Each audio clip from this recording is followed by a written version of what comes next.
E aí pessoal, tudo bem? Aqui Paulo Brainer, só avisando para vocês antes de começar a nossa aula que a vacinação contra a Covid-19 já está disponível para os adolescentes a partir dos 12 anos. Então não fica de fora dessa, pois é importante que todos estejam vacinados. A vacinação acontece todos os dias, de segunda a sexta, a partir das 8 até as 15 horas. Sábados e domingos, das 8 ao meio-dia, lá na quadra da Escola Pereira Carneiro. Os adolescentes que estão na zona rural devem procurar a unidade de saúde mais próxima e fazer o agendamento da vacina, tá? É importante que vá acompanhado de um responsável maior de 18 anos. Então, galera, tá esperando o quê? Vamos juntos combater esse vírus. Atenção, porque vai começar a aula de ciências. E aí, galera, vamos para mais uma aula de ciências. Hoje a gente vai entender um pouco sobre como funciona o equilíbrio ambiental e também as alterações climáticas. Bem, pessoal, a base é essa. Para que o meio ambiente ele seja equilibrado, é necessário uma série de coisas. Tipo, tem que desde preservação, cuidado, como também alterações climáticas, tudo isso provoca desequilíbrio. Então, para que o meio ambiente seja equilibrado, é necessário que a fauna, que é os animais, a flora, que são as plantas, sejam constantes, mostrando o quê? Dependência entre elas. E também elas estejam todas ajustadas dentro do complexo que é o meio ambiente. Então, se mantendo constante ali essa fauna, essa flora, dependendo uma da outra, se ajustando dentro do seu ecossistema, dentro do seu complexo, no meio ambiente, assim que vai manter o equilíbrio do ambiental, né? O equilíbrio ambiental do meio ambiente, tá certo? Então, pessoal, primeiro vamos entender um pouquinho do que eu passei em aulas anteriores sobre o meio ambiente. Como foi visto, o meio ambiente é um local onde se desenvolve a vida na Terra, ou seja, é a natureza com todos os seres vivos, como eu falei, fauna e flora, animais e plantas. E também os seres não vivos, que nela habitam e se interagem, como por exemplo o sol, o mar, tudo isso são elementos não vivos que também são pertencentes ao meio ambiente, tá certo? Em resumo, o meio ambiente engloba todos os elementos vivos e não vivos que estão relacionados com a vida na Terra. É tudo aquilo que nos cerca, como já falei, água, solo, vegetação, o próprio clima, que vamos estudar mais à frente na aula, animais, seres humanos, tudo que tem vida, tá certo? Dentro do planeta e que não tem vida, mas que está relacionado ao meio ambiente. Então, bora lá. Fatores que influenciam no equilíbrio ambiental. A preservação ambiental, a conservação ambiental, que embora pareçam ser iguais, ser a mesma coisa, na verdade, são totalmente diferentes um do outro. A gente vai entender também essa diferença. Aí tem a sustentabilidade, que também interfere, a educação ambiental e os problemas ambientais, que é os fatores que desequilibram esse meio ambiente, tá certo? Então, tudo isso aí influencia no equilíbrio ambiental. Vamos começar, pessoal, com a preservação ambiental. Bem, a preservação ambiental é a proteção sem a intervenção humana, ou seja, é proteger o meio ambiente sem necessário a presença humana para fazer isso. Ou seja, significa a natureza intocável, sem a presença do homem, sem considerar também o seu valor utilitário e econômico que possa ter. E a conservação é diferente porque vai ser uma proteção com uso racional da natureza, através de um manejo sustentável.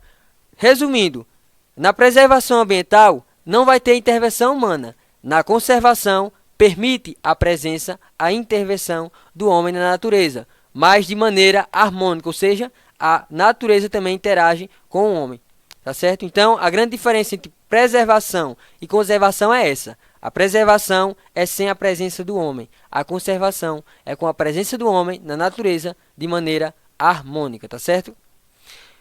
Então, existe, pessoal, unidades de conservação. E o que seria isso? Essas unidades, elas representam espaços instituídos por leis que têm o objetivo de proteger a biodiversidade. Vamos lá, resumindo, recapitulando. representa espaços instituídos por leis que objetivam proteger a biodiversidade, ou seja, restaurar o ecossistema, resguardar espécies ameaçadas de extinção e também promover o desenvolvimento sustentável, que é o que? A sustentabilidade, que também é um fator importante no equilíbrio ambiental. Então vamos a ela. Atualmente, as questões ambientais envolvem a sustentabilidade. Ela envolve o planejamento da educação, a economia e a cultura. Tudo isso para organizar de uma sociedade forte, saudável e justa, sendo um grande desafio para a humanidade. Então, tanto a área social, ambiental e econômica da sustentabilidade é um importante fator para manter equilibrado o meio ambiente, tá certo? Então, pessoal, preservação ambiental, conservação ambiental, sustentabilidade. Daí, dentro de tudo isso aí, temos a educação ambiental, que abrange todos esses conceitos. Na educação ambiental, que virou disciplina, a gente vai entender sustentabilidade, vai entender conservação do meio ambiente, vai entender preservação do meio ambiente, vai entender também o que vamos ver a seguir, que são as alterações climáticas e também aquilo que vai desequilibrar o nosso meio ambiente, que é exatamente os problemas ambientais. Então, tudo isso, pessoal, dentro da educação ambiental, que, como eu falei, virou disciplina.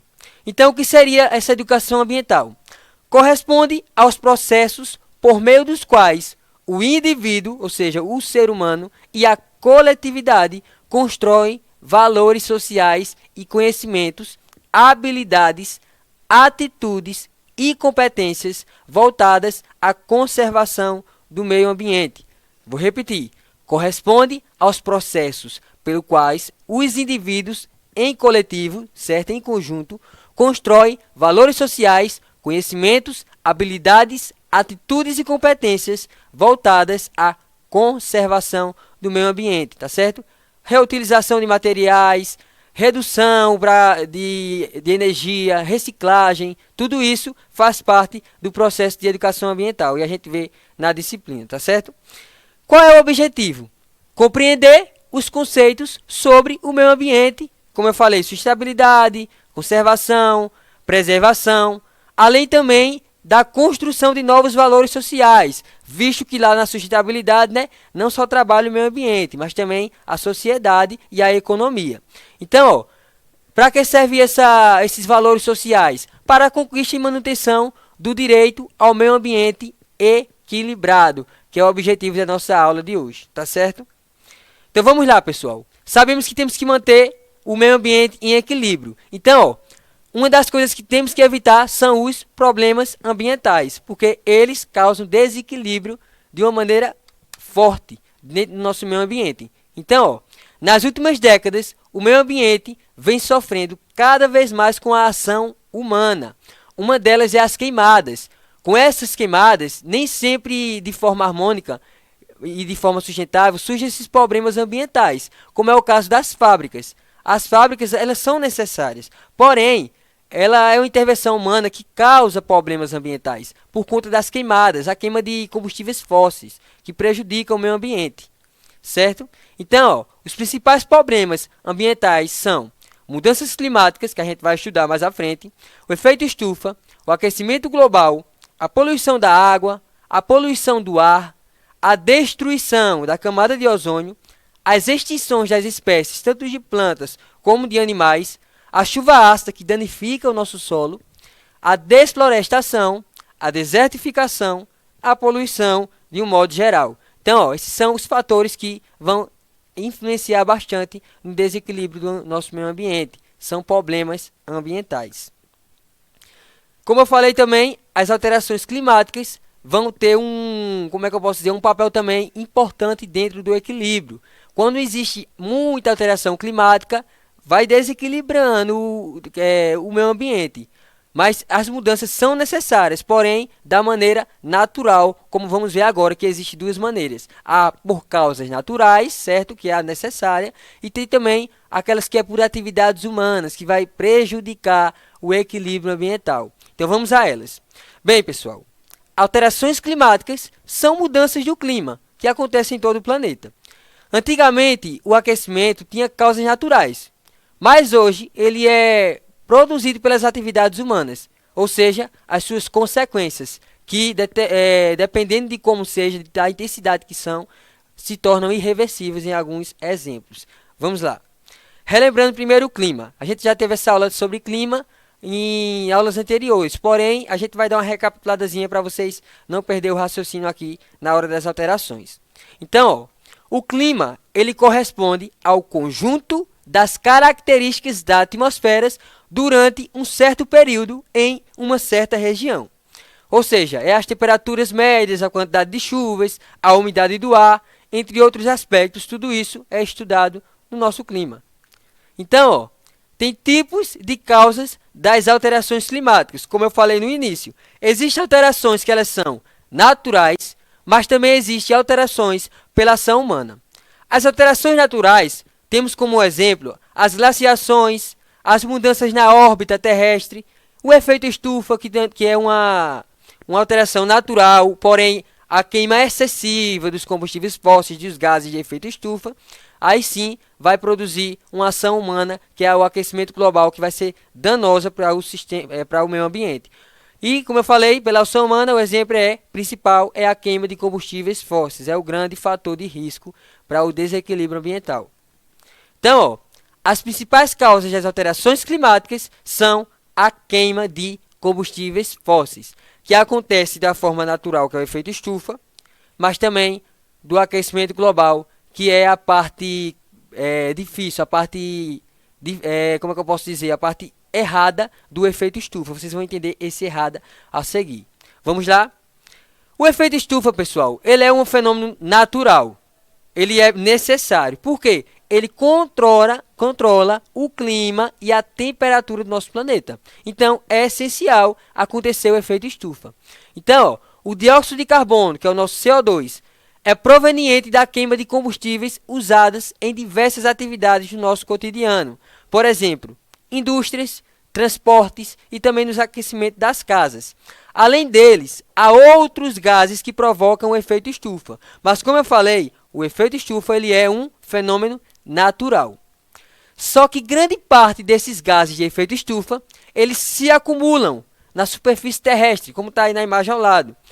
E isso amplifica esse fenômeno. Então, esse fenômeno que era natural, com o excesso dessa queima de gases, vai o quê? Se tornar um efeito danoso, que é o que acontece e causa o aquecimento global.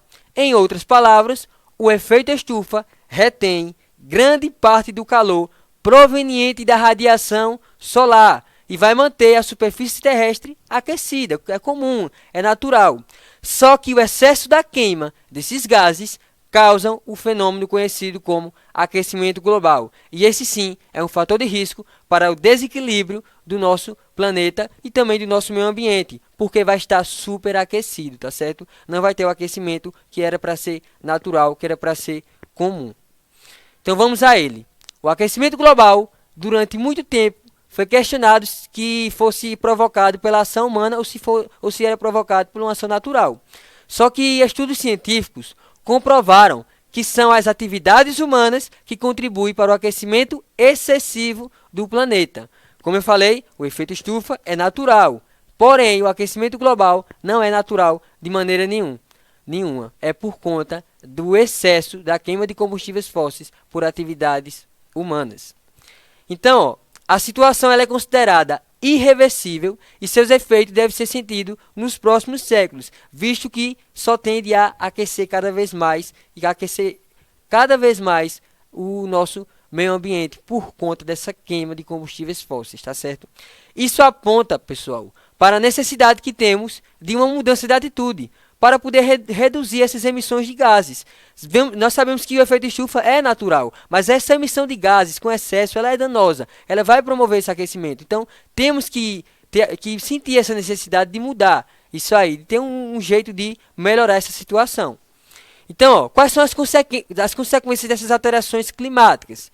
Primeiro, a grande parte de calor que é absorvida, como eu falei, no planeta. Como absorve muito calor, retém muito calor, então os oceanos também retêm, provocando a acidificação do mesmo e ameaçando gravemente a biodiversidade marinha. Tá aí a imagem do lado, as geleiras aí, ó, se derretendo. Outro efeito perigoso é a elevação do nível do mar. A partir do momento que a gente tem geleiras grandiosas se derretendo, o mar vai ter seu nível aumentado. Então, ó, devido a esse deterrimento das calotas polares, então vai afetar cidades litorâneas, vai afetar as ilhas, além de subir, como eu falei, o nível do mar, que é perigosíssimo. Então, ó, os animais marinhos que vivem lá em regiões polares também sofrem com as alterações climáticas, como vem acontecendo com o pinguim e com o urso polar. Além disso, existe uma teoria, a gente não vai muito se basear nela hoje, para a aula de hoje, mas assim, que afirma que as alterações climáticas contribuíram para a extinção dos mamutes. É algo interessante também a ser estudado em outras aulas. As consequências podem ser sentidas no nosso dia a dia. Se olharmos nos noticiários, veremos que estão cada vez mais frequentes desastres naturais, como furacões, tempestades, inundações, ondas de calor e até mesmo a seca. Então essas são as consequências do aquecimento global, ou seja, da exceção desses gases de efeito estufa no nosso meio ambiente, que causa o que chamamos de desequilíbrio ambiental. Então, pessoal, os problemas ambientais afetam o equilíbrio ambiental. Outra consequência das alterações climáticas são os impactos também na agricultura. Afeta diretamente a alimentação. Vemos ali que um exemplo é a chuva ácida, que quando o solo recebe essa chuva ácida, ele é danificado. E ele não consegue mais produzir alimentos nesse solo. Ele fica infértil. Então, ó, vai afetar a alimentação. Como é que vai se plantar? Como é que vai se colher num solo que é infértil? Não tem como. Então, essa danificação dos solos contribui para a seca e também para a falta de alimentos. Então, é mais uma consequência das alterações climáticas. Pessoal, essa foi a nossa aula de hoje. Espero ter contribuído para o aprendizado de vocês e até a próxima aula.